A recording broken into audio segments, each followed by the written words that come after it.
Now I invite Dr. Harbans to speak on the repositioning, because our topic is on subluxation of cataract and intraocular lens. So Harbans. Yeah, thank you, Dr. Rajiv. Wonderful program. So this is the, I'll be talking about the IOL positioning. And these days we are putting a lot of toric IOLs and we get toric surprises quite often. So whenever you get a toric surprise, we need to find out whether it can be corrected by the realignment or it cannot be corrected by realignment. What we need is, what is the post-operative total refractive error? Now, what is the post-operative astigmatism? Forget about the pre-operative. And what is the total power which can be corrected by the IOL? That means whatever is the astigmatism, whatever can be corrected, if we reduce that, the difference between the two is uncorrectable. That means that the corneal astigmatism is 2 diopter and correction by the IOL is 1 diopter. 1 diopter cannot be corrected. So which cannot be corrected, if we reduce from the total refractive error, we'll find out what is the refractive error which can be corrected by the realignment. So first we need to find out. And the things which cannot be corrected by the toric alignment, we need to have the other options like laser correction, piggyback, and IOL exchange. Then with the residual astigmatism, like we know that the 30-degree rotation causes 0 astigmatism correction. So with the residual astigmatism, we can calculate how much is the misalignment. So the residual correctable astigmatism is say 1 diopter and total correctable was also 1 diopter. That means misalignment is of 30 degree. But if the total correctable was 6 diopter and residual is 1 diopter, that means 1 by 6 into 30, just 5 degree of misalignment. So if you see over here, if there is a 1 diopter of residual correctable astigmatism and the IOL power at the corneal plane is 1, then the misalignment is 30 degree. If it is the corneal plane correctable power is 2, it is 15 degree. At 6, it is 5 degree. So we actually do not correct the refractive error, but we correct the misalignment. So realignment is done when there is a significant misalignment and it can correct significant residual astigmatism. So we are trying to correct the misalignment, not the residual refractive error. That is important to understand. So now I'll give you one example that this is the patient, 67 years old male, who had, this was his readings, lens star 1.39 at 92 degree, pentacam at 3 mm was 1.5 at 93. We operated and put on a multifocal toric IOL, 16 diopter, 1.5 diopter at the IOL plane, which will correct 1 diopter at the corneal plane.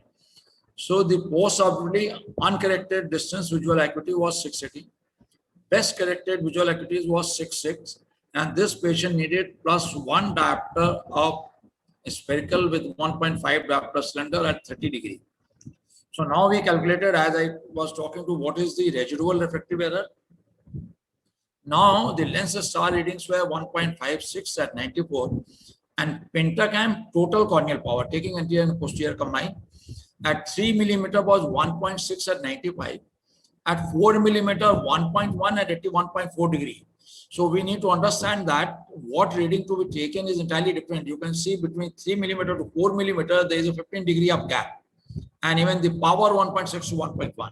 That was the reason we chose 1.5, which will correct 1 diopter. So we plan to reorient this lens at 90 degree. So when we correct this, I do not have to go to any astigmatismspecs.com. You do not have to know any preoperative data. You just find out what IOL is, what is the refractive error, and what is the keratometric value, and you can realignment the lens as it is a freshly operated. So this is the now patient. So this is the toric multifocal IOL. So we have put on a reference mark which is slightly on the temporal. When we place for the toric IOL any mark, we are not putting at 6 o'clock. You need to understand. You can never be exact at 6 o'clock. It is a reference mark which gives you the guideline where the 6 o'clock is. So after putting the mark, I found out that my mark was slightly onto the temporal side and 6 o'clock will be onto the nasal side of this mark. So this is very, very essential. Then I give the indentation with the chopper, which can stay for longer. Of course, this is a short case. This is not required to have such a strong marks and indentation. But still, whenever you put on a 3 marks, mostly the peripheral mark is far more accurate than the center mark because that is being placed closer to the ring. So after this has been placed, we open the previously made side port incision. It opens up very gently without any problem. And normally I make single side port incision. So I'll make another side port incision for this because we do not want to open the main incision. There is no need to open the main incision because we don't have to remove anything. So we go underneath the capsulorhexis margin and inject some amount of hyaluronic sodium hyaluronate over there. And this bag, because it's just 2-week old surgery, you can see the hyaluronic sodium hyaluronate goes between the 2 bags very easily. And then you go from the other side and do the same thing, put on a little bit of viscoelastic. I prefer hyaluronic acid for one reason, not for removal, rotation of the lens, but it can be completely removed, completely from the bag very easily afterwards, so that the capsular bag does not remain lubricated. If you put on a methyl cellulose in the capsular bag, it will remain lubricated and you won't be able to remove it completely and the lens may rotate again. So we now very easily this lens, I am separating the anterior capsule with the posterior capsule, and this lens is the optic haptic junction is not so strong, so the capsular separation is very much needed, and gently keep on rotating this lens. And in this case, the rhexis is little larger than usual, you can see. I have got a tendency to make little larger rhexis in my routine cases also. So I prefer the rhexis around 5 to 5.5. And but in a toric IOL, probably 4.5 to 5 may be a better choice for a better coverage of the optics. So once this lens is dialed into the position, and now you can see that this lower part has come to the position, but upper part is still far up because of the not so much of a strength on its knee. So now we'll bring that back. And once this is done, we remove the viscoelastic completely. And you can see that once the viscoelastic is removed, lens is positioned. And now the residual refractive error was 0.25 diopter. Pre-alignment was also spherical equivalence 0.25 diopter. And patient has 6/6 vision. Now this the realignment will not work if there is a large spherical equivalent, non-correctable astigmatus, irregular astigmatus, jonodialosis, PCT, fibrosis of the capsule. And nowadays, to prevent the decentration, in any case of jonulopathy, it is safer to put on a CTR ring.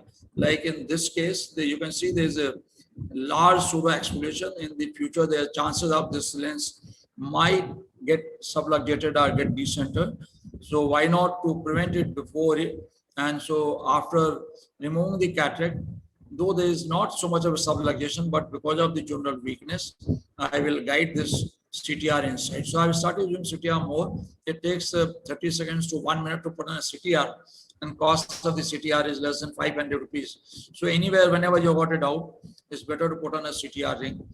As already taught by Dr. Rajesh Joshi, I always use the bimanual technique, keep on pushing the shaft of it.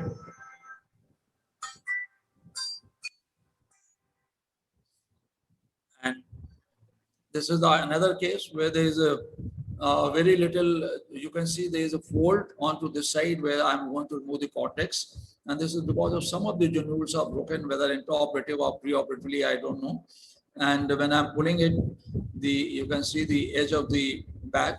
So I mean, in such cases, I'll prefer to put on a CTR, though it is very small, because you may never know whether it was a traumatic or whether it is a progressive. And the life expectancy of these patients is now actually very large. So we put on a CTR to ensure that the lens is well centered, particularly if you are going to use the multifocal lens, then it's very, very critical and crucial. The centration is very important. Now, this is the another case where you will see that when after putting the lens, what you can see is the rhexis margin flutter. It's the shaking the rhexis margin when I am removing the viscoelastic. So that's not a very good, that means the bag is not so stable, and you can see the fluttering of the rhexis margin. Even in such cases, I'll prefer to put on a CTR, and though lens has been placed, you can put on a CTR on top of the lens.